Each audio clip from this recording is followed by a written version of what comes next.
Guys, this is Coach Nate from In-Game Athletics coming at you again with mobility tips and tricks for this week's training. Kind of want to talk about the hip flexors today. They give a lot of people issues when it comes to back problems.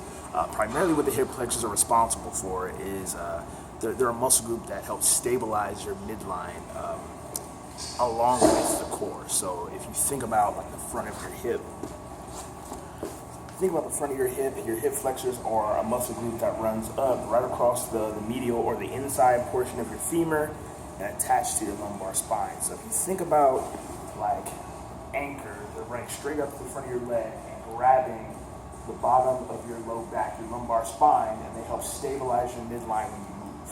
Okay, now in our society today, we tend to spend a lot of times in hip flexion. What that means is closing the angle at the hip versus extending the angle at the hip, right? So opening the hip versus closing it. We spend a lot of time with our hips closed, thereby keeping the hip flexors and the quads in a permanently flexed position, and that lends itself to over-pulling on the lumbar spine. So what you'll tend to see is what we call that duck booty or the hyperextension of the low back from super tight hip flexors and quads. So I'm going to show you guys a couple mobs here to help relieve some of that tension.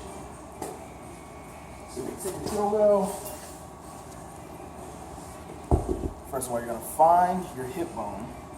The ball is going to go just inside that hip bone, the pelvis.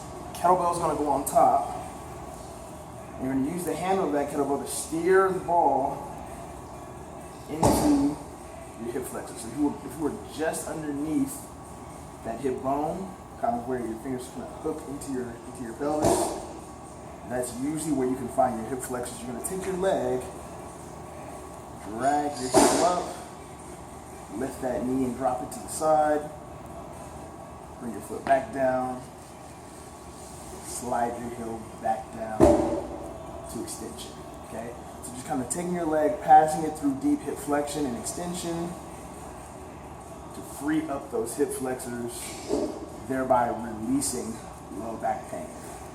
Another piece, a little bonus piece, I'm for you guys some more pec work, because people tend to walk around with clogging tight pecs, again, from all the time we spend on our keyboards, driving in our cars.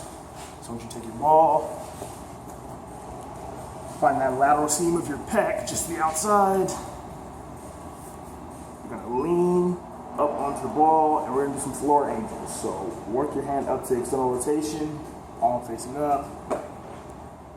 Come back down and around. Back up and through extension.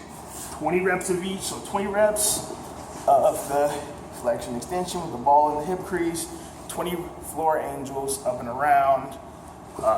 That's it for today, guys. Thanks for watching.